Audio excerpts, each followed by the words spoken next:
So yeah, just going to review a little bit, and through the review talk about how it's going to be applied in the exercise. But just basically, one question you might have for when you look at the exercise is like, why would I do this? And I think for me, the answer is if I can control what is happening with my motion throughout this entire exercise, then I should be able to control my motion in any context. So yeah, and actually Damian and I have been working on the exercise with different stickings, so like an inverted paradiddle or things like that, just for additional challenge. And I think with each variation, it gets a little bit easier because that level of mastery is a little bit higher. So, there's always another step that you can take it to. So this is just the first step in trying to get that to happen. So let's just work on slow downstrokes at first. So I'm going to use the metronome, and after 8 clicks, it will play whatever we're going to play. So in this instance, we'll just play half note downstrokes, and I'm trying to lift the quarter note prior to each downstroke.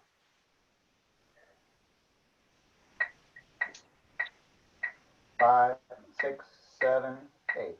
1, 2, 3, 4. Switch. 1, 2, 3, 4. Switch. 1, 2, 3, 4. Switch. 1, 2, 3, 4. Switch. 1. Okay. So with this, obviously, I mentioned trying to raise the hand. In all of the notes, all of the accents in Paradiddle Madness are not going to be with a raised hand. Some of them, the hand is going to be low, and it's going to be more of a wrist turn. So now let's try to do that same exact thing, but instead of raising the hand with the molar motion, just turn the wrist. So it's just leaving the hand in position and turning the hand with the wrist. 5, 6, 7, 8. Switch. Switch. Switch. Switch. All right. So yeah, that's just to build your awareness of like, where is your sound coming from? Is your sound coming from a lifted hand, which would be what I call a weighted stroke, because you're using weight, W-E-I-G-H-T, to produce the force, or you're turning from the hand and not raising the hand, and you're using speed of the stick to make that force. So it's either mass driven or speed or velocity driven for basically the same amount of force. And I'll get into that a little bit more later. So now we'll do quicker downstrokes, so quarter note downstrokes with just an 8th note lift in between. 1, 5, 6, 7, 8.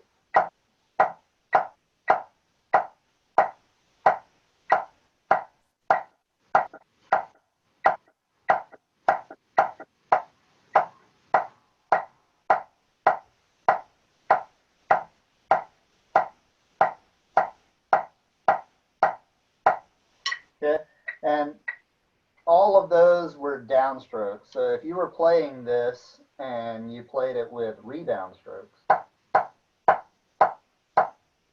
then on this next time through, make sure that in between each stroke, each note, you're actually holding the stick down. So this is working on our fast downstrokes. Let's try it again. 5, 6, 7, 8. Lift, lift, lift, lift, lift, lift, lift.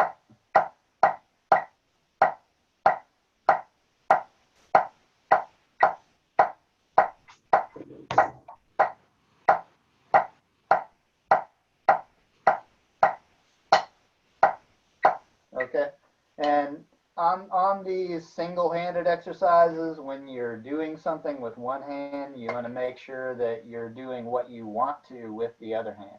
So in this case, we're keeping the other hand down and playing position. Not going to get too much into that, but in case you weren't thinking about that while you were playing it, maybe if you watch this again, then you can go back and look at that aspect of your playing. So now we're going to do what are called bucks. So a buck is when you have an upstroke into a downstroke, or it might be the opposite, a downstroke into an upstroke. Usually when you play bucks, you play a lot of them, so it's just a lot of down, up, down, up. So let's go down, up 4 times on a hand, and then switch, and these will be quarter notes. We'll do it twice, just in case, you mess up. We'll have another go at it. 5, 6, 7, 8. Down, up, down, up, down, up, down, up, down, up, down, up, down, up, down, up. Stop. 3, 1, 2, ready, play. Down, up, down, up, down, up, down, up, down, up, down, up, down, up, down, up, down. Okay, so those are called bucks. When you have downstrokes followed by upstrokes are called bucks. Okay, so now slow rebound strokes. All right, so now we're going to play the half note again, but after we play it, instead of holding it down, we're going to let the stick come back up just as fast as it came down. So if you're playing with a fast stick, then you need to let the stick come back up quickly. You're not pulling the stick out of it. You're simply accepting the rebound of the stick. And we'll do 4 notes on each hand. 6, 7, 8. Up, up,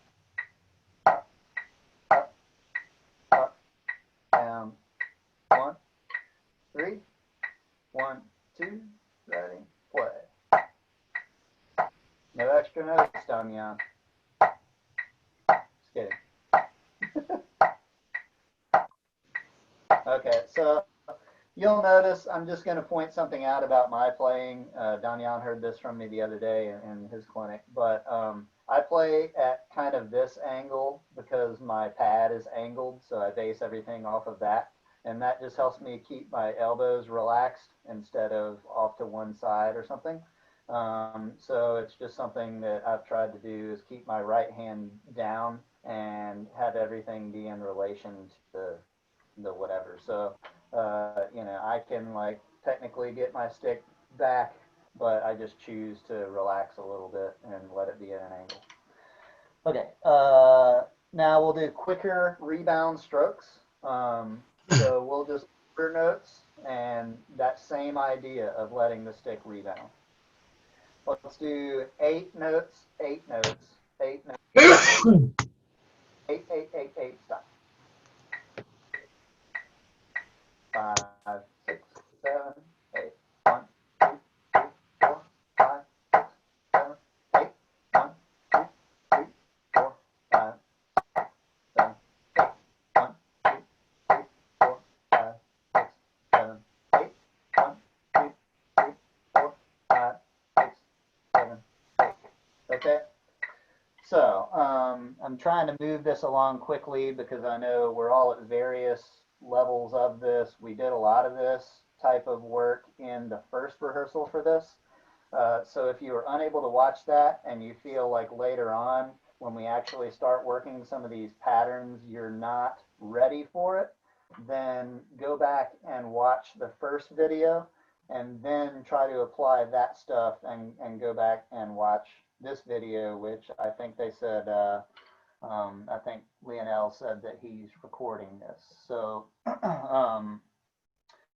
yeah, we're quickly going to get more advanced into this thing, but I just wanted to review and point out those stroke types that we're using. So now before we today, what I would really like to do is work on the tag. And then if we have time, then we'll back up to the third section where you're playing one of each pattern instead of 2 or 4. So just I want to point something out first is in the 9th measure of the exercise. So on the first page, the 5th line, the first measure. Okay, first page, 5th line, first measure. I do try to get an equal sound in both of these accents.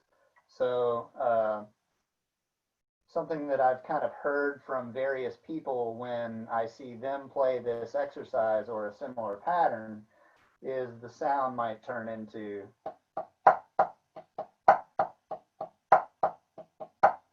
where the second accent is kind of weaker. So that's not really what I'm going for. So earlier, how we talked about the raise of the hand on those rebounds, on those downstrokes. On these 2 notes, I'm going to use a quick rebound stroke into a downstroke. So there's a raise of the hand going into the accent, and then the hand stays down when it recovers from that accent. So you don't want to overlift and play this accent louder than you're going to let the stick rebound. So you only really want to play this raising the hand to the point that the bead can come back up with your hand down. So it's a small lift on your upstroke. So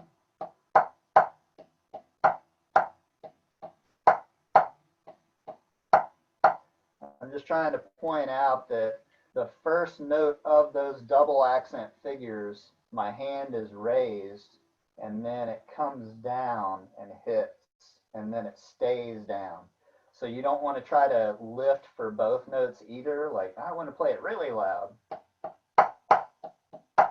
Right? I mean, you can do that if you're working on, you know, really trying to use that type of motion on your continuous rebound strokes. But when you speed it up, you're not going to be able to do that.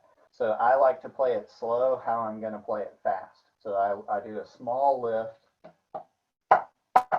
and then just don't lift it higher than you can rebound with just a wrist turn. So that's that about pattern 9. Okay, something else that I've noticed from various folks playing through this exercise is when you have something like the second measure. So first page, top line, second measure, you've got the E is accented, right? 1 E and a 2 E and a 1 E and a 2 E and a. Later on in the exercise, that pattern will go into a downbeat accent. So instead of that E being a downstroke, like it is in the second measure, it would need to be a rebound stroke, right? So usually when I see someone playing the exercise, they play it all really well. And then, you know, when they get to that type of a figure where the E goes into a downbeat accent, they put an unnecessary downstroke there. So when we're about to start working on the tag a little bit, and that will become evident very, very quickly. So let's go 1 E and a 2, 3 E and a 4, and continue to go back and forth between the right and left hand. So I'm just going to play it slowly and join in when you can.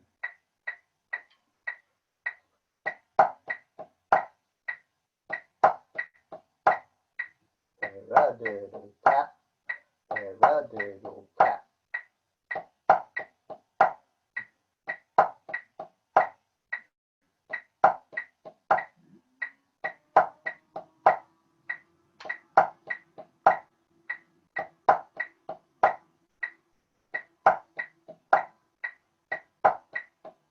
Okay, so something that I was noticing in my own playing that time is you will want to do the type of rebound that I talked about earlier, where the first note is played with an arm lift. and the second one on that hand is played with just a wrist turn. So I would not try to lift my arm for both of those notes. Right? I would lift my arm and then stop the hand and turn the wrist. There's no reason to raise the hand because that note is already in position to play. So in this whole trying to make your playing more efficient, it's strategically figuring out where your sound is going to come from. Is it going to come from a raised hand, or is it going to come from a wrist turn? And which one is the easiest and makes the most sense? And obviously there's a little bit of opinion mixed in there as well. So I'm just telling you my way of doing it. Hopefully you're not catching from me that any one way is right or wrong. There's just different ways of doing it. So with the tag, I'm going to move this music closer to me because it's written so small and my eyes are getting a little older. All right, so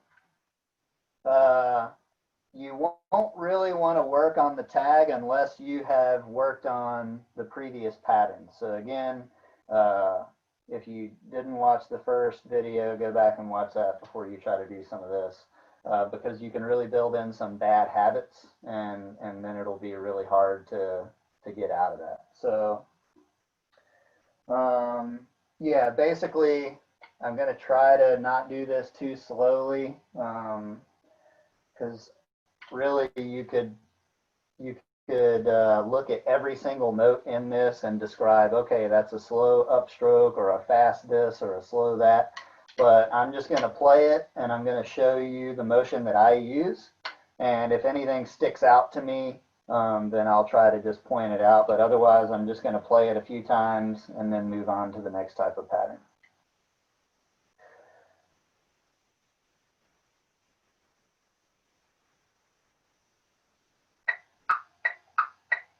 So I'm going to play this twice as slow as it's written. So it's written in 16ths, but I'm going to play it in 8ths. And I haven't played it in a while, so if I mess up, don't make too much fun of me. So I'm going to play that top line of the tag. 5, 6, 7, 8.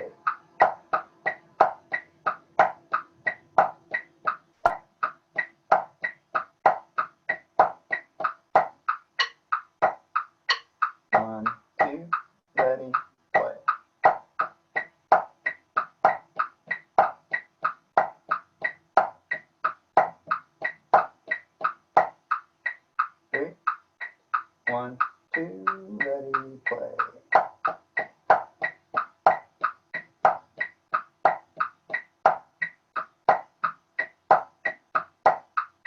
Three, one, two, ready, play.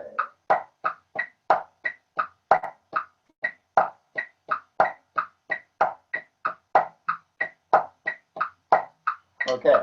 At this point, does anybody have any questions about anything I've talked about? I know it's been a lot, so feel free to go back to anything that I said earlier. Any questions so far?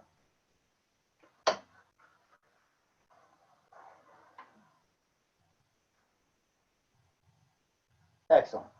Okay, so now the next thing that happens is it's basically a 5 pattern where it's 1, 2, 3, 4, 5, 1, 2, 3, 4, 5, 1, 2, 3, 4, 5, 1, 2, 3, 4, 5, that kind of thing. So again, without explaining every single stroke that's in this thing, I'm going to just play it slowly, and feel free to watch. And if I'm doing anything inconsistent, please point it out.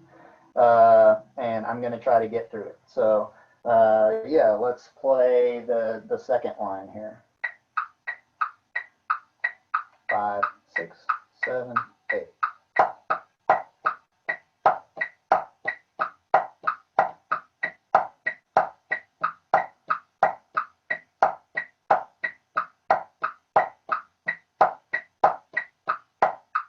Yeah, so that's another one of those, that last count should rebound into the release of that line. So let's try it again. I noticed I downstroke in a weird spot, so try it again. 5, 6, 7, 8.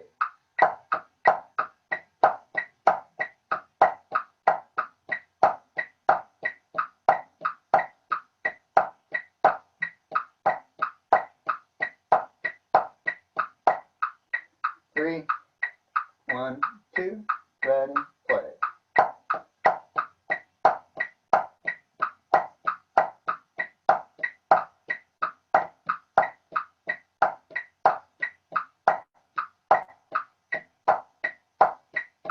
I'll get it right this time. 1, 2, ready, play.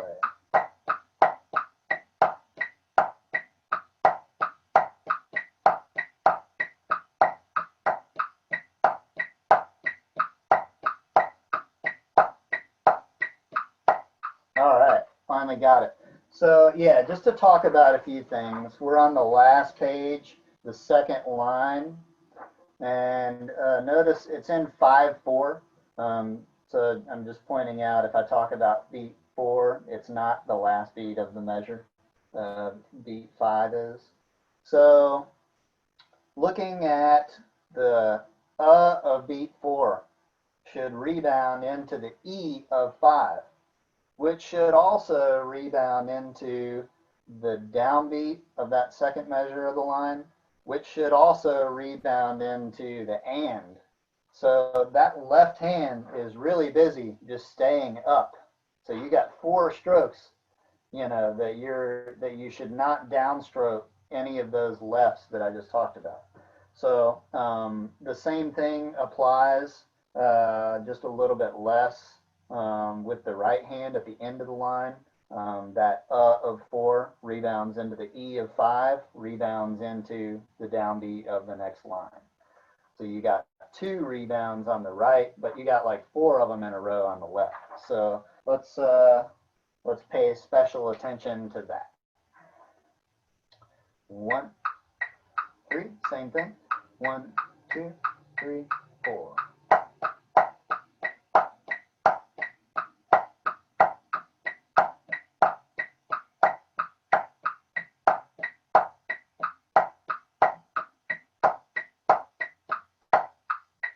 Three, 1, 2, ready, play.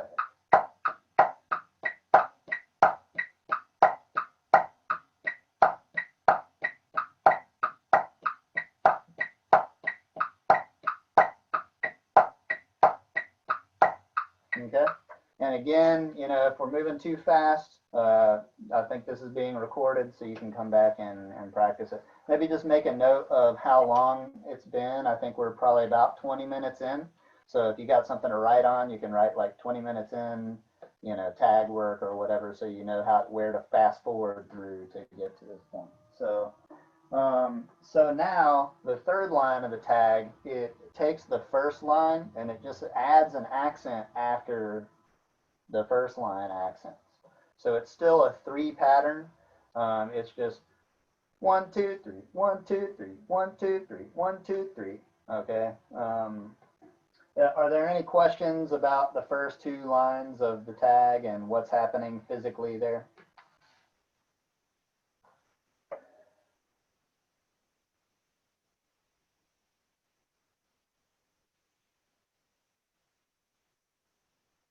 I'm going to play through the second line again because I think there was something that I wanted to point out other than those continual rebounds. So let me play through it again and see if I can't find what I was thinking about.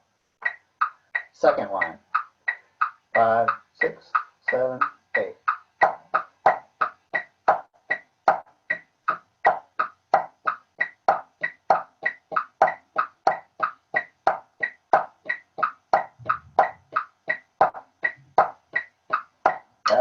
I did one of those unnecessary downstrokes. Yeah, I think I just wanted to point out in the first measure of line 2 there, you know, on beat 3, the left hand E is a tap. It's an upstroke. while the right hand is then downstroking that accent. So you have an interesting handoff where the left hand starts to come up, the right hand is already up, and then your right hand downstrokes as your left hand prepares to play. So that beat 3 can be kind of a doozy if you haven't already worked that out in some of the previous patterns. So let's play it again and just check that out and see how you're doing on that. You just don't want to hold the left hand down too long. You want to start lifting the left as soon as you play that tap. Line 2, 5, 6, 7, 8.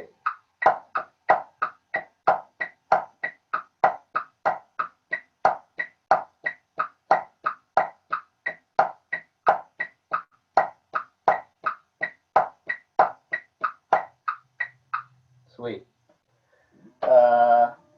So let's go on, unless there are any other questions or anything. Okay, I'll play through this a couple times and see if anything comes to my mind as just something to point out. Otherwise, we'll keep trucking along. Line 3. Back in 3, 4. 5, 6, 7, 8.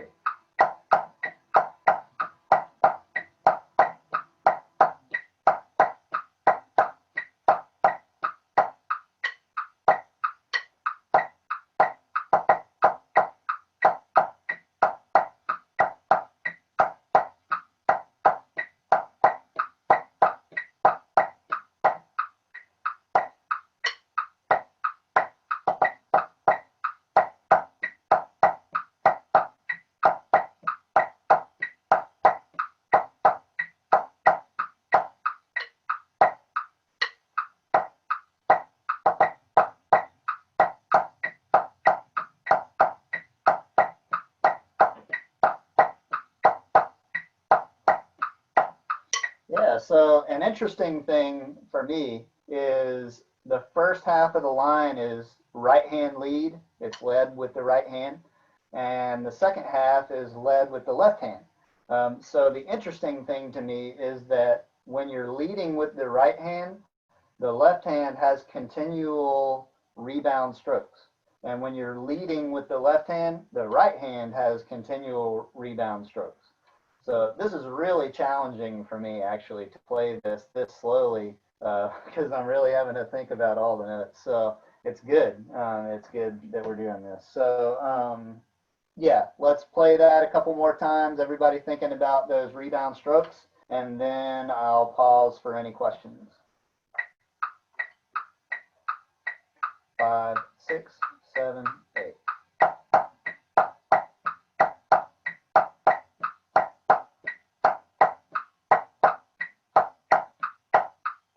Three, 1, 2, ready, play.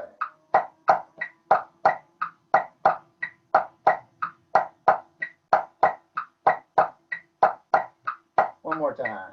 3, 1, 2, ready, play.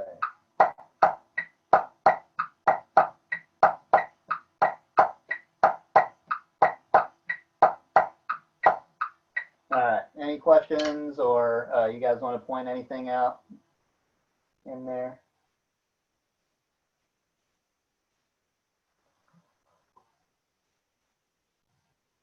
Sweet. Okay, now for the last line of the exercise. It's another 5 pattern. We're taking the 5 pattern from the second line, and we're putting an accent in between both of those notes. So instead of 1, 2, 3, 4, 5, 1, 2, 3, 4, 5, it's 1, 2, 3, 4, 5, 1, 2, 3, 4, 5, 1, 2, 3, 4, 5. Yeah. Yeah, let's just see what happens. 5, 6, 7, 8.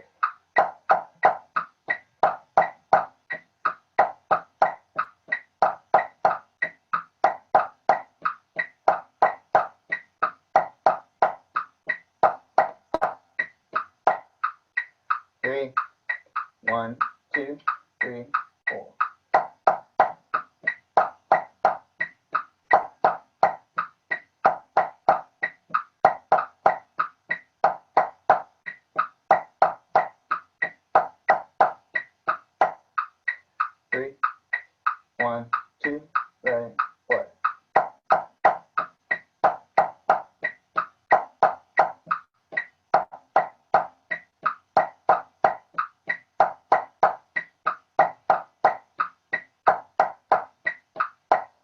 Yeah, so the further in that we get to this, now that we've got more consecutive accents, that this is going to be where your, what we were talking about earlier, where you've got the quick rebound stroke and the hand stays down and you don't overlift that first one so that you can play both of them the same level. That is really going to become apparent in these type of figures. If you're unable to do that, or if you're overlifting for the initial accent of a double accented hand, then you're going to get that decay in the second accent of the hand, and it's not going to sound right. So I guess all that to say, don't overlift on the initial accent of your double accented hands. Let's try this line again. 1, 2, 3, 4.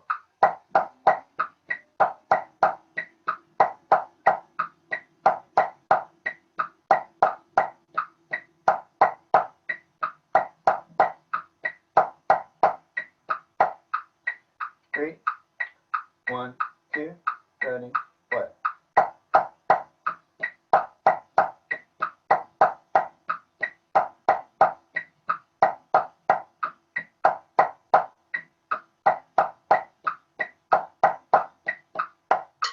Okay, so something that I just noticed is on the second line, looking at the E of beat 5, you have that accented E, left hand, goes into one and left hand accents. So again, talking about how that rebounds.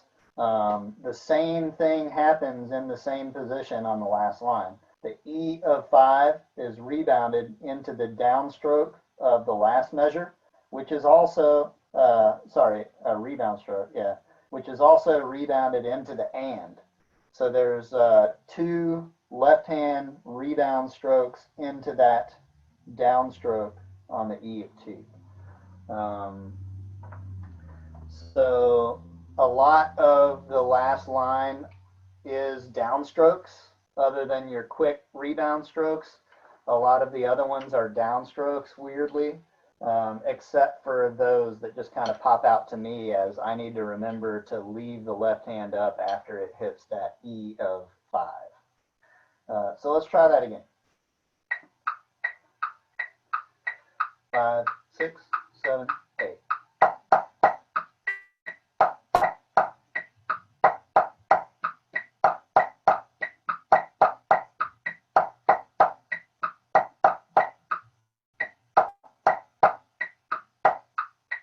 Three, 1, 2, ready, play.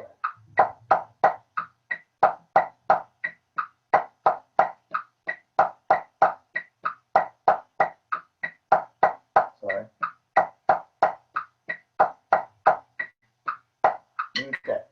I think maybe there was a question or something was happening in the chat. No idea how stick heights and arm motion work together. And the arm natural height is a balance of both. Stick heights and arm motion work together.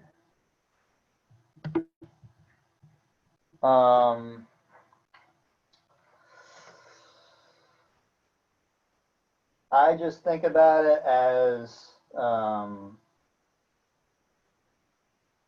force is like mass times velocity. So I either think about raising the hand and using the mass in my arm and my hand to go down into that stroke. So it might even be a slower stroke and achieve the same dynamic as a non-raised stroke, but a faster stick. So I don't know if that answers your question. I can go a little more detail for simplicity, like basically in my playing, and this is just me talking about the way that I move. I don't really move anything above the elbow. I try not to. So unless I'm doing like a really loud note, which is like an effect, basically from my elbow up stays pretty still, and the rest of the motion comes from the forearm down. So even though my playing, I think, looks a little showy, maybe it's probably bigger than it looks bigger than it actually is. There's not this motion going on. It's all just generated from the elbow down. I primarily play from the wrist, but I try to put those upstrokes in and lead with the hand whenever possible. I don't know if that answered your question, Dave. Yes, it did. Thanks. Okay. And another thing, like, this is a society thing. So, like, even though I'm kind of like running this thing right now, like, if anybody wants to point something out, aside from just asking questions, if somebody has an observation or something that the rest of us can use, feel free to chime in and say it. Scott, a little question. I found myself when I do a double stroke, like two full strokes or full downstroke, in the second, sometimes I feel that I'm going with my arm too down, to a little down, that I feel very uncomfortable. Maybe do you have some kind of limit of your hands when you go down in this kind of motion, or you are Yeah. still up? Yeah, it seems like you might specifically be talking about the left hand. Is that true? Yes, my right hand is comfortable. It's my left. Yeah.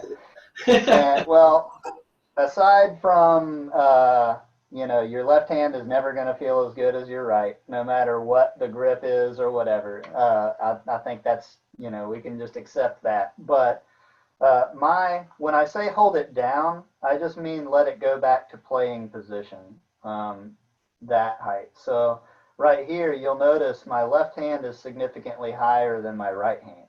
So I'm not trying to hold it down to the point where both of my hands are flat. I'm trying to just return it to playing position, which should be pretty natural.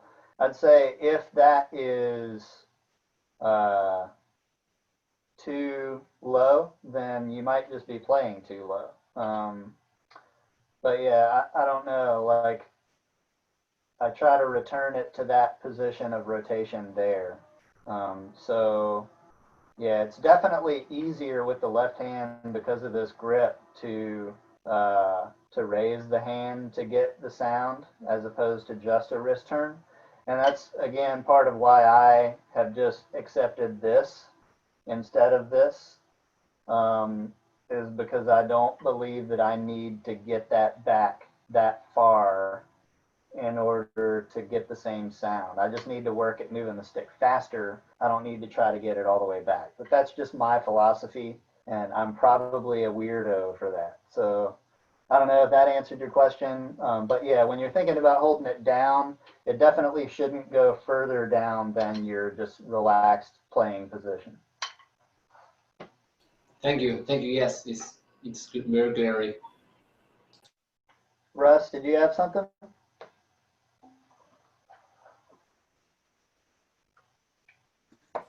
No, just thank you. I'm still looking at this last section, so I'm Nice. not quite got it. Have you tried?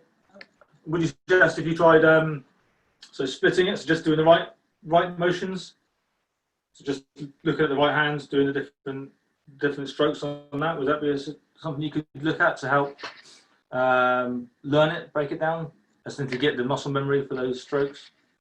Or would you consider just as one, both hands at the same time? So you mean, like, would you just take out the left hand notes completely and only play the right hand notes, and then possibly vice versa? Is that what you're saying? Yeah. I have not done that. Well, yeah. That's it.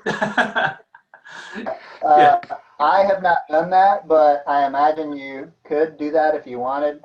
And the good thing about the exercise is because it's paradiddles, if you work both hands at the same time, then at some point or another, that hand is going to do that thing. So it's all right hand lead or left hand lead, except for some of the transitions in the first 2 pages because of how they work. You don't get that left hand experience until page 3 when you're playing all the patterns in succession. So yeah, it's definitely a good idea if you're doing that. I wouldn't. I would probably just look at the right hand notes and play them as double stops and work it that way instead of just playing the right and then just playing the left. That way you can ensure that whatever motion you're using the same motion on both hands. So I find that when I break rudiments down and do them single-handedly, I try to do them as double stops because like usually my right hand is doing it correctly and my left hand is doing it incorrectly. So I use my right hand to teach my left hand the specific motion that I should be using in that rudiment. Yeah. Great. Cheers. Thank you. Huzzah! Okay. Good, good. So now, actually, before we move to that, we've already been going for like 45 minutes. Let's just play the tag down. So the whole tag a few times. And we'll just try to catch all the things that we work on before. 5, 6, 7, 8.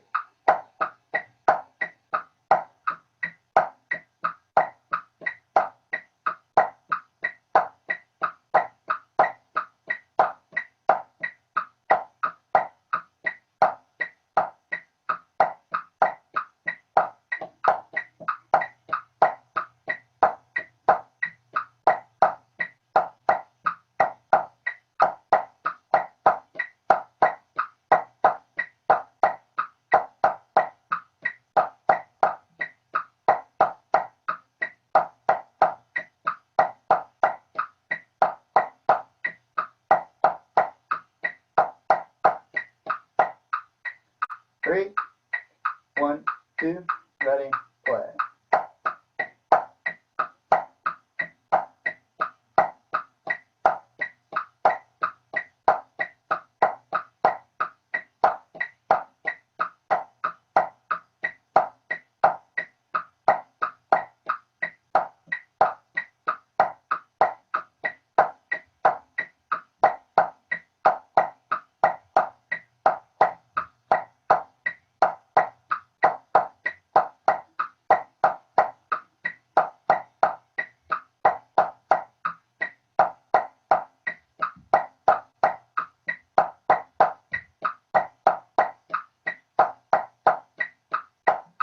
Yeah, something else I just noticed amidst my many mistakes in that was a motion thing when you've got,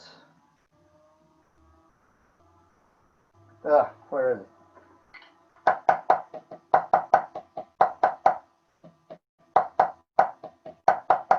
Yeah, so on the last line, the third beat there,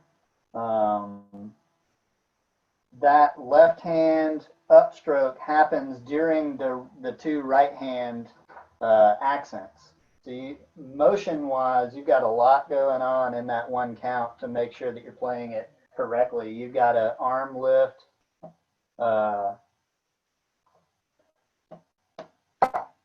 while you're holding your right hand down, you're bringing your left hand up and that kind of stuff. So as you're focused on that upstroke and timing it right to get up right when you need to play, and like you can do a very robotic version and still be pretty efficient on this.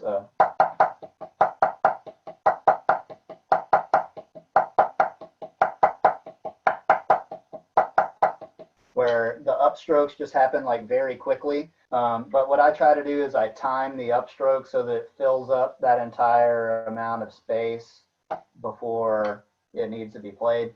And that's just happening during those two right hand accents. So it's an interesting count there, timing wise with your motion. So just check that out. Let's try it one more time. 5, 6, 7, 8.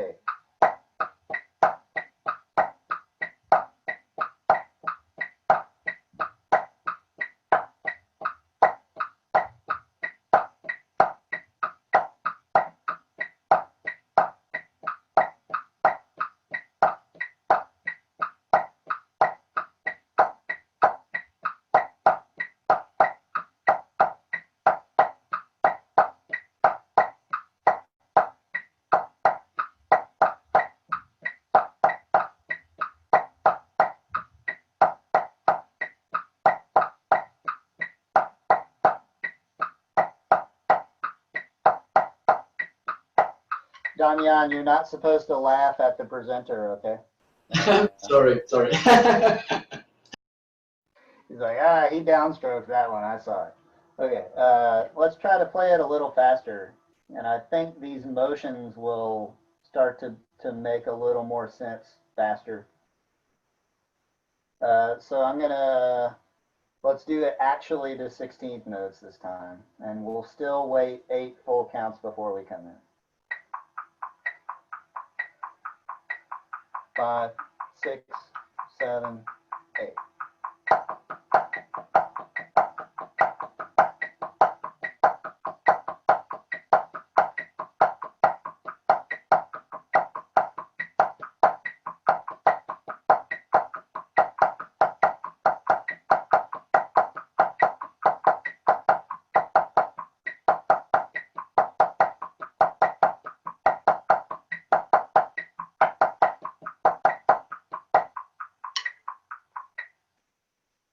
Want a little slower? Are we good?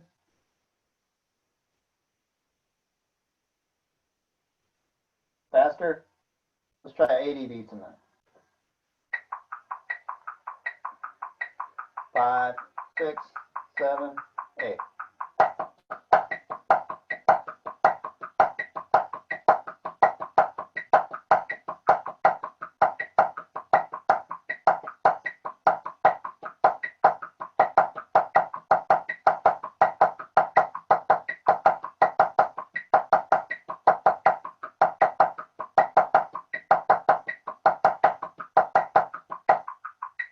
Three, 5, 6, 7, 8.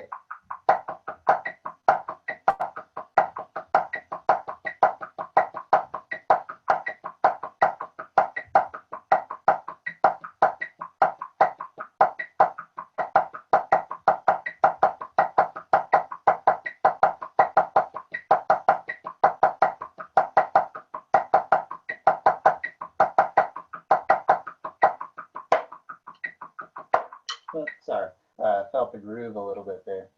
All right, so my plan was to go and work the page before this and to do the single count breakdown, but for time wise, I think we should probably not try to just rush through that. And I'll just bump this up another couple of times and then we can call it a rehearsal, I think. 90 beats a minute. 1, 2, 3, 4.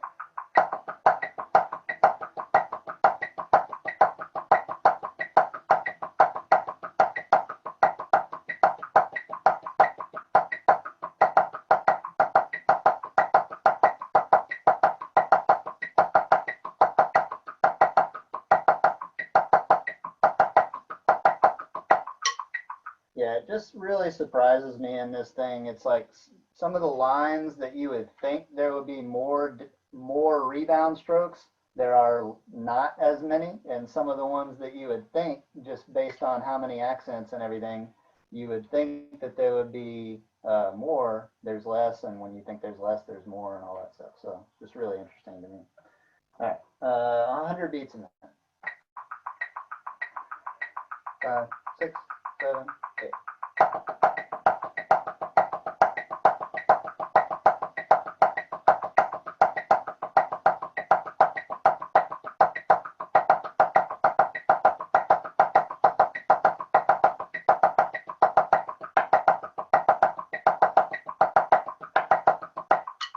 Yay. Probably the first time I played it without making an obvious mistake. It's like when you get it a little bit faster, once you figured the motions out, they all just kind of start to happen on auto, but really hard when you get slow. Let's try 110. Let's see if we can get it up to 120. We'll see what happens. 5, 6, 7, 8.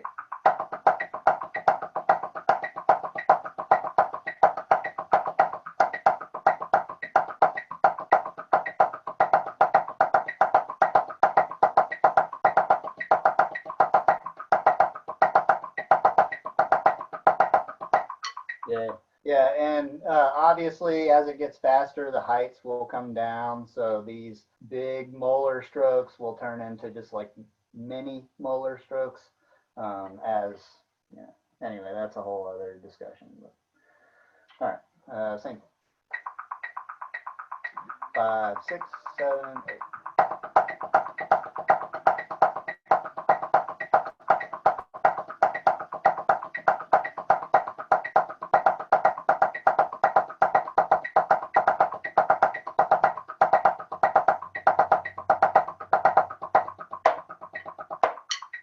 Cool. I think that about wraps it up for us. Hopefully those will be good tools for, once folks kind of get it up and going. You can refer to this video and play along at, 70, 80, 90, 100, whatever, and have somebody play along too.